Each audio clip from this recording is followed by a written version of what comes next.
தேவன் உன்னை நேசிப்பார். அடங்கினா தேவன் உன்னோடு கூட இருப்பார். நம்ம அடங்கிறது இல்லை, அதனாலதான் பண்டி மேய்க்கிறதுக்கு அனுப்புறார். சரி, பண்டி மேய்ச்சா மட்டும் போதாது இல்ல, அவனு ஒரு ஆசை ஈடேறாம போச்சு. உங்களுக்கு தெரியுமா? எங்க இளைய குமாரனுக்கு ஒரு ஆசை ஈடேறாம போச்சு. நீங்களாம் ஆசைப்படுறீங்களா? கிடைக்குது. ஆனா அவன் தன்னுடைய தகப்பனுடைய சமூகத்தை விட்டு தூரம் போனவன் இறுதியாக மனம் திரும்புவதற்கு காரணமாக இருந்த ஒரு சம்பவம் என்ன தெரியுமா? அவன் ஆசைப்பட்டது அவனுக்கு கிடைக்கல. என்ன ஆசைப்பட்டான்? பிரியாணி வேணும்னு ஆசைப்பட்டான், இல்லை நல்ல கொத்து புரோட்டா இறைச்சி வேணும்னு ஆசைப்பட்டான். அதான் உங்களுக்கு தான் தெரியுமே, வெளிநாட்டிலேருந்து நிறைய சரக்கு இப்போ வடிஞ்ச மாதிரிலாம் நிறைய வருது. அது திரும்ப ஆசைப்பட்டான் இல்ல, அவன் ஆசைப்பட்டது பன்றிகளுக்கு கொடுக்கிற தவிடு.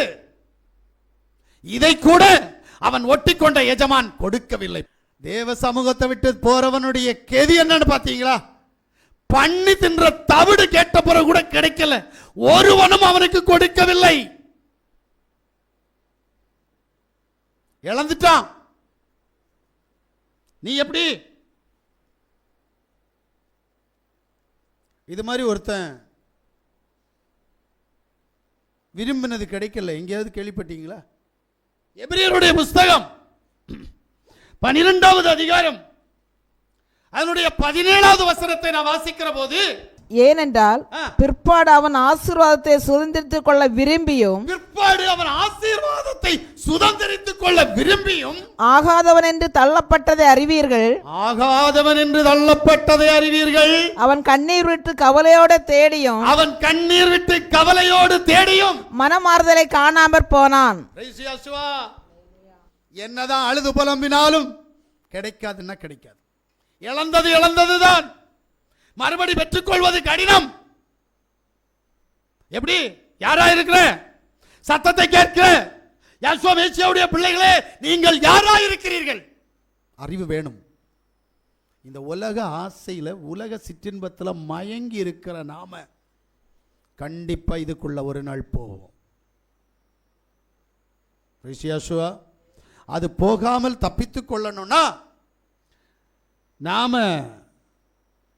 செய்யக்கூடிய தவறுகளை உணரணும். நான் எங்க தவறுனே அதை நான் அடிக்கடி சொல்லுவேன்ல. இங்கேருந்து சென்னைக்கு போகணும்னா எப்படி போகணும் அப்படின்றது தெரியணும். வழி எது? கன்னியாகுமரி மாவட்டத்திலேருந்து திருநெல்வேலி போய், திருநெல்வேலியிலேருந்து அப்புறம் மதுரை போய், திருச்சி போய் அப்படி சென்னைக்கு போனால் பக்கம். வழி இருக்கான்னு கேட்டால் இருக்கு. திருவேண்டரம் போய், பாலக்காடு போய் அப்படி சுற்றி போகணுன்னா அங்கேயும் வழி இருக்கு, ஆனால் சுத்து. அப்போ என்ன செய்யணுன்ற அறிவு நமக்கு வேணும். தேவ சமூகத்தில் போகணும், தேவனோடு ஐக்கியப்படணும்னு நினைக்கிறோம். ஆனால் உண்மையிலேயே தேவன் நம்மிடத்தில் இல்லையே, தேவனுடைய கிரியைகள் நம்மிடத்தில் வெளிப்படவில்லையே. ஏன்? அல்லேலூயா. இப்ப அவன் ஆசைப்பட்டது கிடைக்கல அப்படின்றதுக்காகத்தான் மனம் திரும்புறான். உண்மையிலே தவிடு கிடைச்சிருந்தா அவன் தகப்ப வீட்டை நினைச்சிருக்க மாட்டான். தெரியுமா உங்களுக்கு? தவிடு தவிடு தவிடு எப்படி இருந்தவன், மேஜ மேல கால் போட்டு உட்கார்ந்து சாப்பிட்டுட்டு இருந்தவன், இன்னைக்கு பண்டிகை கூட சேர்ந்து அந்த பண்ணி எப்படிப்பட்டு இருக்கும் தெரியுமா? கிடக்கிற இடத்துல அசுத்தம். அது எப்பவும் ஈரப்பதமாக தான் இருக்கும் அந்த இடம், கால் வைக்கவே முடியாது. உண்மை சொல்றேன். ஏன்னா ஒரு காலத்தில் நான் சின்ன பையனாக இருக்கிற நேரம் இந்த தேசத்தில் பன்னிகள் அதிகமாக இருந்துச்சு, வளர்த்திட்டு இருந்தாங்க. நம்ம மாவட்டத்தில் அதிகமாக பன்னி இருந்துச்சு. பார்த்தீங்கன்னா எங்கே பார்த்தாலும் அசுத்தம், எங்கே பார்த்தாலும் அசுத்தம், அசிங்கியம். ஆனால் இன்னைக்கு மாறிடுச்சு. இப்போ அந்த இடத்துல இளைய குமாரன் உட்கார்ந்துருக்கணும்னா அவனுக்கு எப்படி இருக்கும்? அது போக அந்த உட்கார்ந்துருக்கிறதையே விட்டுட்டு அது சாப்பிட்ற ஆகாரத்தை சாப்பிடுன்ற ஒரு நிலை வந்ததே. ஒன் நிலைமையை கொஞ்சம் யோசித்து பார்க்குறியா? ஹலோ, உன் நிலைமை நாளைக்கு என்ன ஆகும்னு யோசித்து பார்க்குறியா? அது வர்றதுக்கு முன்னாடி நீ மனம் திரும்பணும். இங்கதான் இளைய குமாரன் தன் தகப்பனை நினைக்க ஆரம்பித்தான், தகப்பன் வீட்டை நினைக்க ஆரம்பித்தான். நமக்கு புரியல ஏன் அவன் தகப்பன் வீட்டை நினைச்சான் அப்படின்னா, அவன் தகப்பன் வீட்டில் வேலைக்காரங்க எல்லாருமே திருப்தியா இருக்கிறாங்க. ஆனா நானும் தவிடு கேட்டு கூட கிடைக்கலையே. இதான் கான்செப்ட். அல்லேலூயா. ஏன்னா 17வது வசனம், அவனுக்கு புத்தி தெளிந்த போது. போதும் எனக்கு, நான் சொல்றது உங்களுக்கு புரியணும். முதல்ல பைபிள் வசனம் கரெக்டா சொல்லுது. அவனுக்கு புத்தி தெளிந்த போது எதை நினைக்கிறான்? தகப்பன் வீட்டை நினைக்கிறான். உப்பரி மேல தகப்பன் வீட்டை நினைக்க வேண்டிய சந்தர்ப்பம் கெட்டு போன பிறகு அவனுக்கு வந்துச்சு. உனக்கு இப்ப வர்றதுக்கு சான்ஸ் இல்லை அப்படின்னா எப்பவும் வராது. ஏன்னா இப்ப அந்த இரக்கத்தை, அந்த கிருபையை அவர் வைக்கல. அன்னைக்கு மனுஷகுமாரன் பூமியில் இருந்தார். ஆமேன். ஒரு முறை பிரகாசிக்கப்பட்டு பரமைவை ருசி பார்த்த பின்பு மறுதளிச்ச அப்படின்னா மறுபடியும் உன்னை நீ புதுப்பிக்கிறது கூடாத காரியம். இது இன்றைய காலம். ஆனா இன்னைக்கும் பிரசங்கம் பண்ணிட்டு இருப்பாங்க, நீதிமான் 7 முறை விழுந்தாலும் எழுந்திருப்பான். ஓ பிரியமான தேவஜனமே, நீங்கள் பாவத்தில் விழுந்து விட்டாலும் எழுந்திருப்பீர்கள். யார் அந்த நீதிமான்? தேவன் தான் தேடுறாரு நீதிமான் யாராகிலும் உண்டான்னு. ஒருத்தரும் கிடைக்கலையா. அப்புறம் நீதிமான் யாரு? எழுதப்பட்ட வார்த்தை எந்த சந்தர்ப்பத்தில் யாருக்கு எழுதப்பட்டதுன்னு தெரியணும் முதல்ல. அது தெரியாம ஆதாமை கொண்டு போய் ஏதேன் தோட்டத்தில் வைத்தார், என்னையும் ஏதேன் தோட்டத்தில் வைப்பார் அப்படின்னு சொல்லி பார்ப்போம். அப்ப காட்டு மிருகம் வந்து உன்னை வஞ்சிக்கணும். எவளை வஞ்சித்தது ஆதாம் சும்மா இருந்ததுனால இல்ல. ஆதாமை காவல் காக்கும்படியாக கொடுத்த ஏதேன் தோட்டத்திற்குள் காட்டு மிருகம் ஒன்று உள்ள வந்தது. அது மிருகங்களிலே தந்திரசாலி. அந்த மிருகம் உள்ள வந்ததினால்தான் ஏவாள் வஞ்சிக்கப்பட்டாள். அப்ப காவலாளி சரியில்லை. காவலாளி சரியில்லை. நீ எப்படி இருக்க? உன் குடும்பத்தை காக்கிறதுனா இருக்கிறியா? உன் பிள்ளையோ, உன் பொண்டாட்டியோ, உன் புருஷனே? முக்கிய பங்கு இங்க ஸ்திரீனிடத்தில் கொடுக்கப்பட்டிருக்கிறது. மறந்துடாதீங்க. ஒரு வீடு இடிக்கணும்னாலும் ஸ்திரீ தான், வீடு கட்டி எழுப்பப்படணும்னாலும் ஸ்திரீ தான். கேட்டா சொல்லுவோம், என் மாப்பிள்ளை கடினம் அப்படின்னுவோம். அது வேற கதை. என் மாப்பிள்ளை பயங்கர கட்டம்.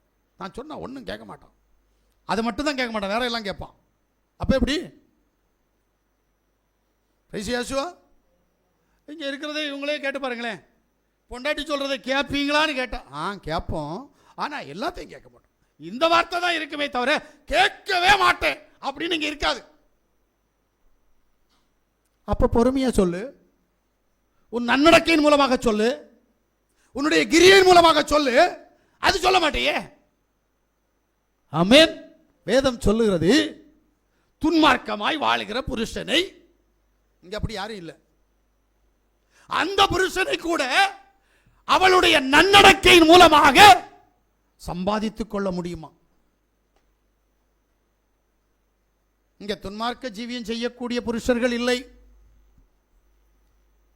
ஆனா நம்மகிட்ட நன்னடக்கம் இருக்கா? யாவுடைய சமூகத்தில் அவருடைய வார்த்தையை கேட்டுக்கொண்டிருக்கிற தேவ ஜனமே, இளைய குமாரன் தான் பட்ட கஷ்டத்தின் நிமித்தம், தான் அடைந்த வேதனையின் நிமித்தம், தன் தகப்பன் வீட்டை நினைத்து ஒன்னு சொல்றான், அப்பா உமக்கு விரோதமாகவும் நான் பரத்திற்கு விரோதமாகவும் பாவம் செய்தேன். இனி உம்முடைய மகன் என்று எண்ணப்பட நான் தகுதியற்றவன். எங்க சொல்றான் தெரியுமா?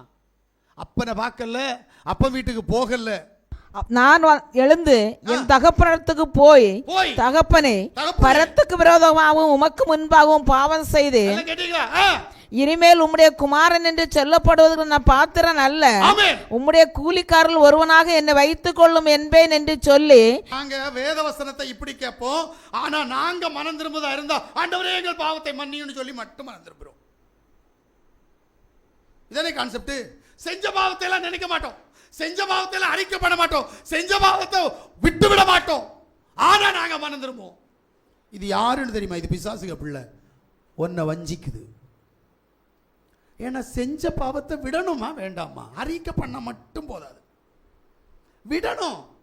விட்டா தானே அது போகும். விடாம எப்படி நீ மனம் திரும்புவ? பிரைஸ் யாசுவா, அல்லேலூயா.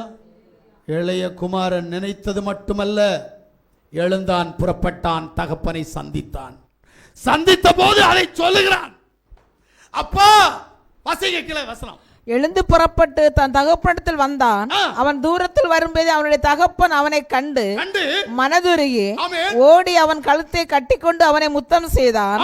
குமாரன் தகப்பனை நோக்கி, தகப்பனே, பரத்துக்கு விரோதமாக உமக்கு முன்பாகவும் பாவம் செய்தேன். அவன் பரத்துக்கு விரோதமா என்ன பாவம் செஞ்சான்? தகப்பன் தானே பாவம் செஞ்சான்.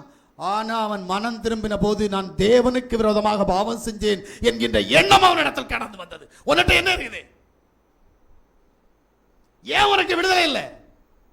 ஏன் உனக்கு நிம்மதி இல்லை? ஏன் பிசாசுடைய போராட்டம்? ஏன் அடிமைத்தனம் என்று கேட்டால், தான் செய்த பாவத்தை நினைத்து தேவ சமூகத்தில் மனமருந்துவதில்லை, விட்டு விடுவதில்லை. இளைய குமாரன் அப்படி அல்ல. தகப்பனே, நான் பரத்துக்கு விரோதமாக உமக்கு விரோதமாக பாவம் செய்தேன். இனி உம்முடைய மகன் என்று எண்ணப்படுவதற்கு எனக்கு தகுதி இல்லை. உம்முடைய வேலைக்காரரில் ஒருவனாய் என்னை சேர்த்துக் கொள்ளும். மன்னிப்பு கேட்க போன நம்ம என்ன செய்வோம்? ஆண்டவரே மன்னிச்சு எனக்கு அதை தாரும் ஆண்டவரே, ஆண்டவரே எனக்கு இதை செய்யும் ஆண்டவரே, கேட்கிறோமா இல்லையா? இது யாரு சொன்னது தெரியுமா? யாசோ சொன்ன ஓமை. உனக்கு எனக்கும் பாடம் கற்றுக் கொடுக்கிறார். புரியல? புரியலன்னா அவுட். அப்புறம் பண்ணி தான் மேய்க்கணும், பண்ணிக்க தவிட்ட தான் தின்ன பார்க்கணும். அதுவும் கிடைக்காத ஒரு நிலைமை வந்துடும். சரியா? வாஸ்து முடியுமா? அப்பொழுது தகப்பன் தன் ஊழியக்காரனை நோக்கி, நீங்கள் உயர்ந்த வஸ்திரத்தை கொண்டு வந்து இவனுக்கு உடுத்து இவன் கைக்கு மோதிரத்தையும் கால்களுக்கு பாதரட்சியும் போடுங்கள். மோதிரம் என்பது முத்திரை மோதிரம், அதிகாரம் உள்ள மோதிரம். பாதரட்சி என்பது ஊழியத்திற்கு அடையாளம். அவனுடைய வஸ்திரம் என்பது ரட்சிப்புக்கு அடையாளம். இவ்வளவத்தை அவனுக்கு கொடுத்து ஒரு விருந்து புண்டு பண்ணுகிறார். கொளுத்த கண்டை கொண்டு வந்து அடியுங்கள், நாம் புசித்து சந்தோஷமாயிருப்போம். என் குமாரனாகி இவன் மரித்தான், நல்ல கேளுங்க, மரித்தான், திரும்பவும் உயிர்த்தான், காணாமற் போனான், திரும்பவும் காணப்பட்டான் என்றான். அல்லேலூயா. இதான் சொல்றேன், புது சிருஷ்டி ஆனா.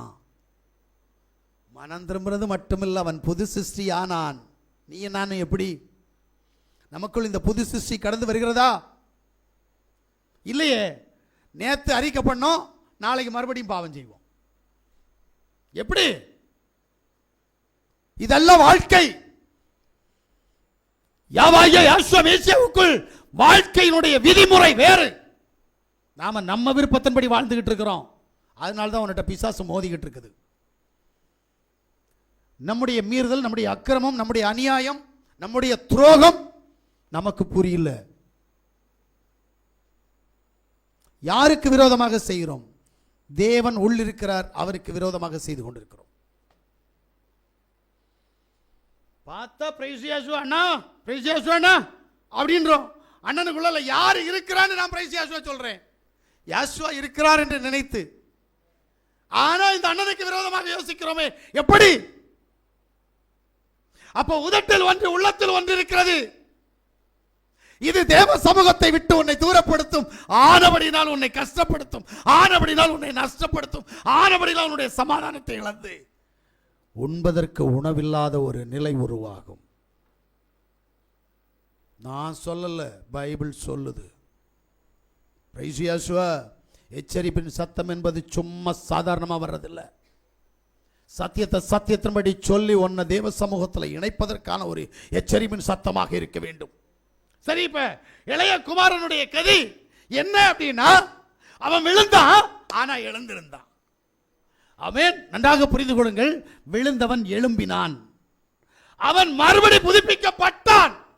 ஆனா ஒருத்தன் சின்னவன் போனாலும் கூட இருந்தான் பாருங்க. நம்மள மாதிரி இவன் தான் நம்மள மாதிரி. போனவன் போயிட்டான். ஆனா நம்ம என்ன செய்யறோம்? நான் அப்பாவோடு கூட இருப்பேன். அப்பா அப்பா அப்பா கூட இருக்கிறோம். கூட இருக்கிறவனுடைய நிலை என்ன தெரியுமா? தகப்பனார் வருந்தி வீட்டுக்குள் அழைத்த போது வரமறுக்கும் ஒரு சம்பவம்.